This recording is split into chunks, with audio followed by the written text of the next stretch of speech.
এই যে ভাই, দোকান বন্ধ করবেন বুঝি? হ্যাঁ দাদা, চলেই যাচ্ছিলাম। এই ঝড় বৃষ্টির মধ্যে তেমন আর বেচা বিক্রি হবে না। আমার আবার একটু শ্বশুর বাড়ি যেতে হবে। আচ্ছা তা বেশ, কিন্তু আমার যে কিছু সদাই কেনার ছিল। তা আপনার কি লাগবে বলুন, আমি দিয়ে দিচ্ছি। এই নিন দাদা, আপনার সদাই। আচ্ছা ঠিক আছে, আসি দাদা। আমি অনেক এই ছোট্ট মুদিখানা দোকানটা চালাই। গত 5 দিন ধরে একটা বৃষ্টি পড়ে চলেছে।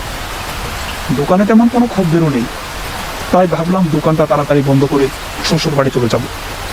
মায়ের বড় অসুখ, বউকে নিয়ে কালই আবার বাড়ি ফিরতে হবে। দোকানটা বন্ধ করে ভাবলাম বাজার থেকে একবার ঘুরে যাই, যদি কিছু পাওয়া যায়। যাক, যা পেয়েছি তা একেবারে মন্দ নয়। এক হাতে মিষ্টি আর ইলিশ মাছ, আর অন্য হাতে ছাতা নিয়ে চললাম শ্বশুর বাড়ির উদ্দেশ্যে।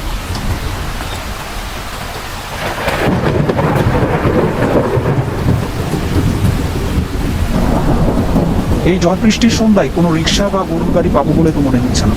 আচ্ছা, একটু দাঁড়িয়েই দেখি, যদি কিছু পাওয়া যায়। কিছুক্ষণ পর দেখলাম একটা রিক্সা এদিকেই আসছে। এই যে ভাই, এদিকে এদিকে। কোথায় যাবেন বাপু? যাবো তো শাপলা দিকে। যাবে? সেখানে তো সন্ধ্যেবেলা কোনো গাড়ি চাই না বাবু, ওদিকে রাস্তা খুবই খারাপ। আপনি সামনে বটতলা পর্যন্ত যেতে পারবেন, তারপর বাকি পথটুকু আপনাকে হেঁটেই যেতে হবে। হেঁটে যেতে হবে? আচ্ছা চলো, বাকি পথটুকু না হয় হেঁটেই যাব। ঠিক আছে, উঠে বসুন। রিক্সায় উঠে বসলাম। রিক্সা চলতে শুরু করলো। আকাশটা ঘন কালো মেঘে ছেয়ে গেছে, সাথে গুড়ি গুড়ি বৃষ্টি, কখনো বা দেখা মিলে বজ্রপাতে। কিছুক্ষণ পর এসে পৌঁছলাম বটতলায়।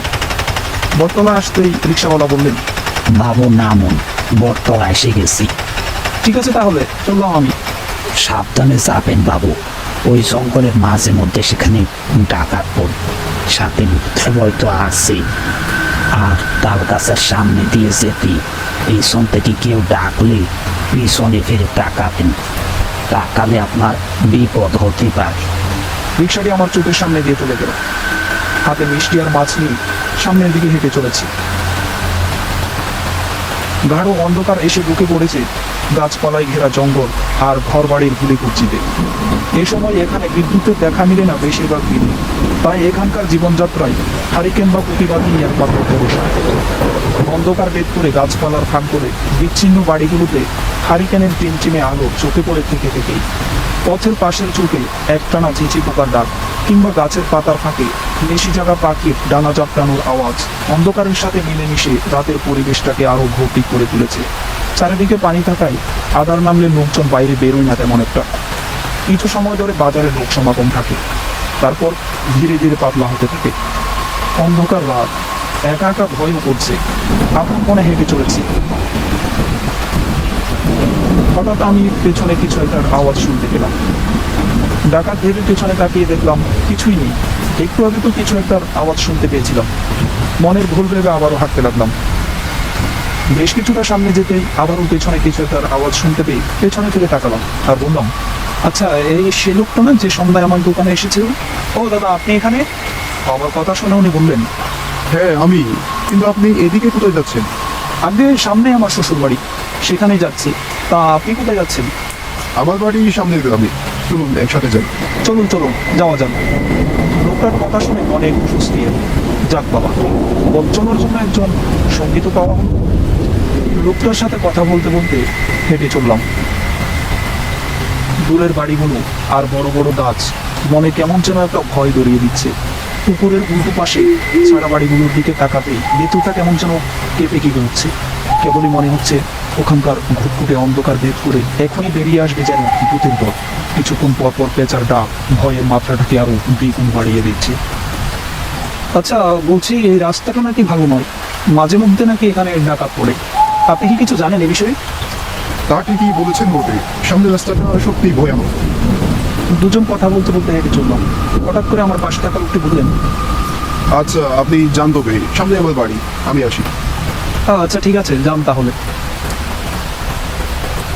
আর বেশি দূর নেই, মিনিট কয়েক হাঁটলেই শ্বশুর বাড়ি পৌঁছে যাব।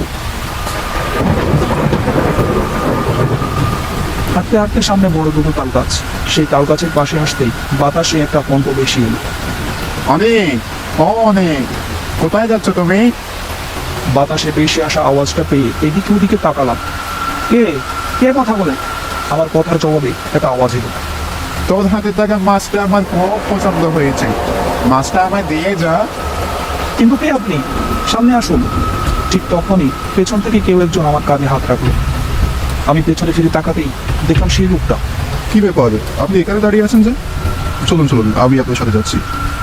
কিন্তু আপনি তো একটু আগে বাড়িতে চলে গেলেন, আবার ফিরে এলেন যে বরং। কোথাও যাবেন নাকি? সেটা না হয় বুঝবেন পরে। চলুন চলুন।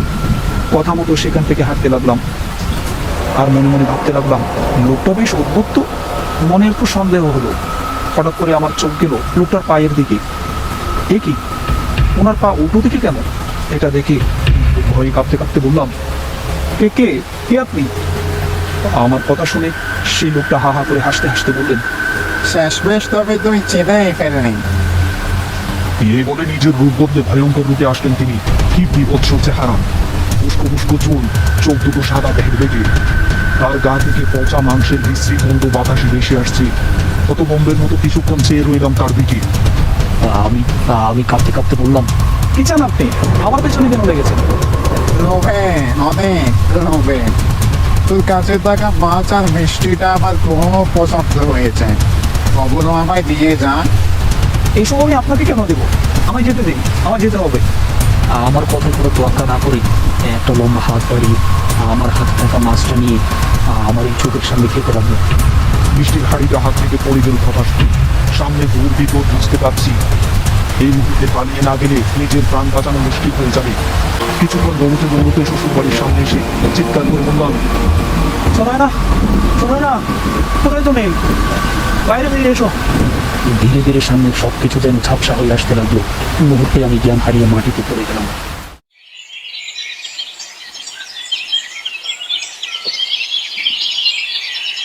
রাতে তোমার কি হয়েছিল বাবা?